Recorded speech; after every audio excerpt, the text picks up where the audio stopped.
ကောင်မလေးအတွက်ညအိမ်နော်လှလေးဝတ်အိတ်လို့ရမယ်ပကြမ်းမတ်လေးထွန်းလုပ်ပြမယ်။အမောင်ဆုံးကြိုက်သွားလေးကတော့ packaging ပေါ့နော် packaging လေးသဘောကျ။မကီကိုပေးပြီးဆိုရင်တော့ဝစ်ကမှမကီတာဝန်ပေါ့နော်။အဲ့တော့ဝစ်ကြည့်လိုက်တဲ့အချိန်မှာဒီပန်းရောင်လေးရဲ့အရန်ကိုနှုတ်ဖတ်ပြီးတော့တအားကိုလှနေရောပဲ။မကီဒီလိုမျိုးပကြမ်းမတ်လေးတွေကိုတိတ်မတွေ့ဘူးသေးဘူးပေါ့နော်။အဲ့တော့ဒါလေးကိုလုံးဝအသစ်ဆန်းဖြစ်ပြီးတော့ကြိုက်နေရောပဲ။ပြီးတော့သူချုပ်ပေးထားတဲ့ဒီဇိုင်းလေးကလေလှလေးချစ်စရာလေးဝက်လိုက်တာနေလေအရန်ကို Kelly ဆန်သွားပြီကောလေသူကအဲ့လိုဇာဒီပါရအစပေါ့နော်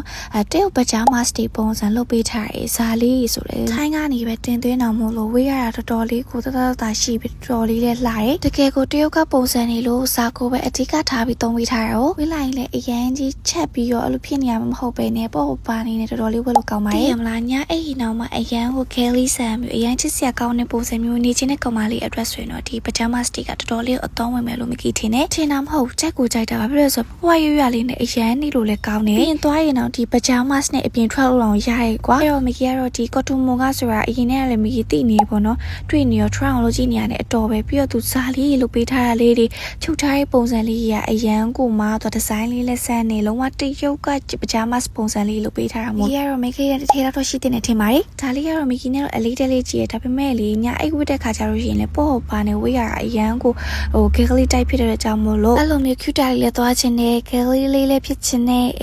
ပြီးတော့ရှင်ညအဲ့ဒီတော့လှလေးဝဲချင်တယ်ဆိုတဲ့သူရဲ့အတွက်တူမူက sleeve wear လေးကို try ကြည့်ဖို့ recommend ပေးပါရှင်မိန်းကလေးရဲ့တစ်ထည်တော့ရှိတဲ့နာမို့လို့သွားဝဲကိုဝဲလိုက်ပါနော်